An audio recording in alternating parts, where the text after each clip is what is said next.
Quels sont les ingrédients secrets des grandes marques? Quand j'étais petit, ma mère faisait ses courses au discount et elle me ramenait du Coca, des Mars, des Choc-à-Pic, mais c'était pas les vraies marques. Ça n'avait pas le même goût et j'aimais pas ça. Ce qui m'a toujours étonné, c'est qu'on vit dans un monde où on peut connaître la composition chimique de l'atmosphère de Vénus, mais on serait pas capable de recopier une recette?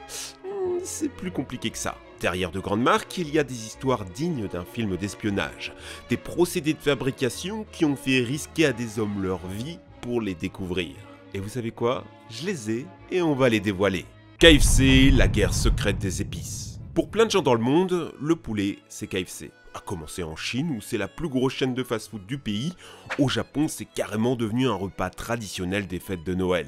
Derrière ce succès, une panure avec un goût spécial, une recette contenant soi-disant 11 épices secrètes. À l'origine de la formule, cet homme, Harland David Sanders. Ouais, c'est le gars du logo, il a vraiment existé. En 1930, le poulet qu'il servait dans sa petite station-service était si réputé que le gouvernement du Kentucky lui a donné un titre honorifique de colonel. Ainsi naquit la légende des épices du colonel Sanders. Aujourd'hui, sa recette se trouve dans un coffre-fort au QG de la marque. Tout est caché jusque dans la fabrication. Le mélange des ingrédients se fait entre deux usines différentes qui ne connaissent qu'une moitié de la recette. Tout ce mystère, c'est un outil marketing rêvé. Ainsi, en 2020, KFC a sorti un film parodique retraçant la vie du colonel, bourré d'easter eggs sur ce que serait la formule. Évidemment, il y a des gens qui font des théories sur internet comme quoi il y aurait de l'orange car il y a des oranges sur la table. Ouais.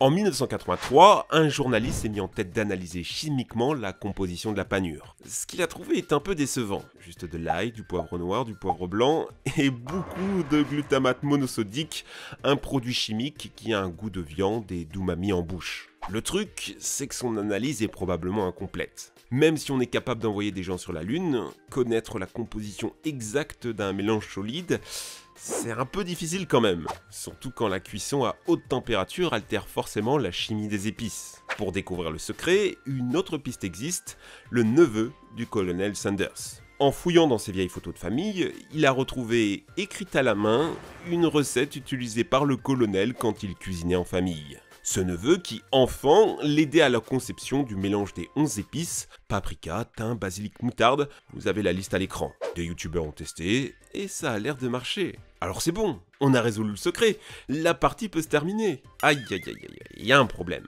Cette recette contient des allergènes. Or, légalement, KFC est tenu de les indiquer. On est donc sûr qu'il n'y a ni céleri, ni moutarde, ni ail, ni oignon dans la recette originelle. Par contre, ce dont on est sûr, parce que c'est écrit dans les allergènes, c'est que parmi les 11 épices, il y a du glutamate monosodique, du poivre blanc, du poivre noir, de la coriandre et de la sauge. Il nous reste donc plus que 6 ingrédients à trouver. Et j'ai peut-être une piste. Colonel Sanders a vendu son entreprise en 1964.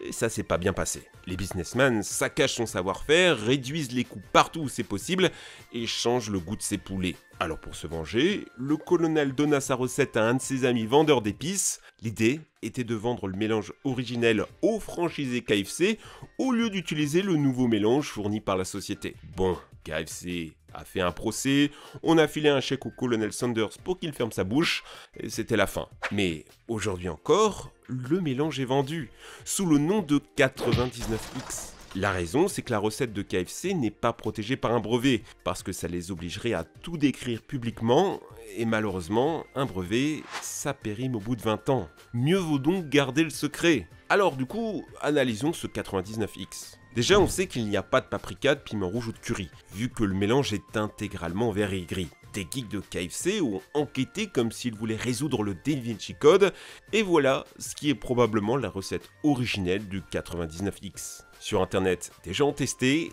et ça coûte pas le KFC. La raison est simple, avec le temps, la recette a changé. Je vous parlais des allergènes.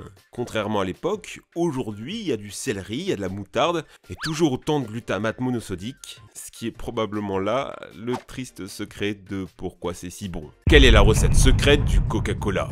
C'est l'histoire du secret industriel le plus connu de l'histoire, et autant l'avouer tout de suite, ça n'est plus un secret pour grand monde. Coca-Cola axe pourtant une grande partie de sa communication là-dessus. Par exemple, en installant dans son musée un immense coffre-fort ultra sécurisé pour soi-disant protéger sa recette. Laser, scanner biométrique, détecteur de mouvement, on se croirait dans un film d'espionnage. En 1977, quand le gouvernement indien demande à Coca de dévoiler ses recettes pour pouvoir s'installer dans le pays, la firme préfère abandonner le marché. Les usines de fabrication du coca sont de véritables bases militaires.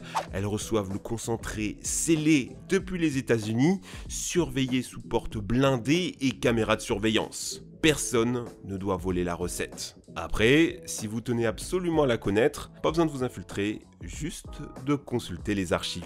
Comme vous le savez, Coca-Cola était à l'origine un médicament vendu dans les pharmacies pour donner de l'énergie. On appelait ça le French Wine Coca. Pourquoi French? Parce que c'est littéralement une copie d'une boisson tonique française. Le vin Mariani, un mélange d'alcool, de feuilles de coca pour la cocaïne et de la noix de cola pour la caféine.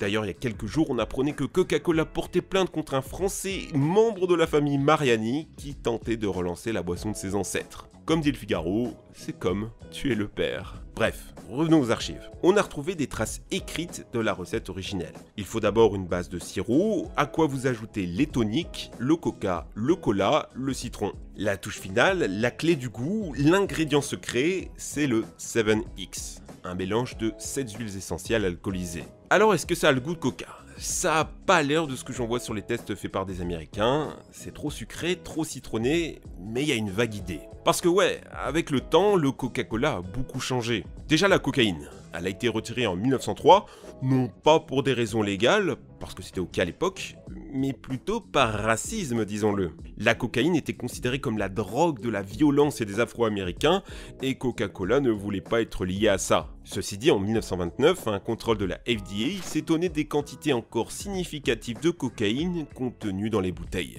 Encore aujourd'hui, Coca-Cola travaille avec la seule usine qui a l'autorisation du gouvernement pour importer ses feuilles. Évidemment, tout l'alcaloïde stimulant est éliminé, c'est juste pour le goût. L'alcool aussi a disparu, avec les premières prohibitions, même si aujourd'hui encore, le Coca-Cola est très faiblement alcoolisé, mais c'est pas volontaire. En ce qui s'agit des noix de coca qui apportaient la caféine, celle-ci a très vite été remplacée par de la simple caféine de café. Notez qu'en 1916, le gouvernement américain a porté plainte contre Coca, estimant la dose de caféine beaucoup trop élevée. Depuis, elle a beaucoup baissé, je vous laisse imaginer pourquoi c'était un tonique à l'époque. Un dernier changement rigolo, c'est celui du sucre. À l'origine, c'était du sucre de canne, mais ça coûte cher. Voilà pourquoi en 1985, Coca-Cola était tout content de dévoiler une nouvelle recette avec un sucre révolutionnaire, du sirop de maïs à haute teneur en fructose.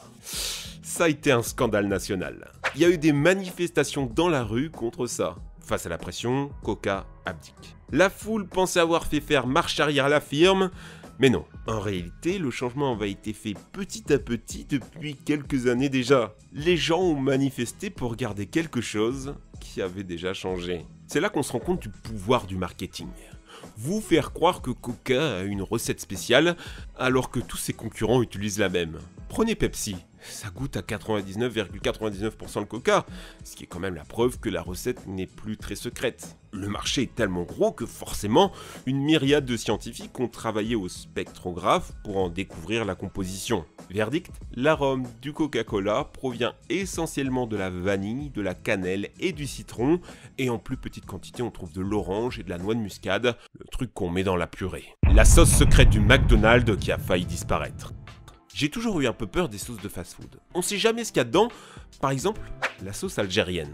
Mayonnaise, tomates, oignons, épices et de l'alcool. Enfin, du vinaigre d'alcool, mais on s'attend pas à lire ça sur l'étiquette d'une sauce algérienne. Pour la sauce samouraï, elle n'a rien de japonaise, juste un mélange de mayo, ketchup et harissa. Pour la sauce andalouse, mayo, tomate, poivron, ail et piment. Pour là déjà ça a l'air d'un peu mieux porter son nom. Dans le game des sauces, une est entourée de mystère.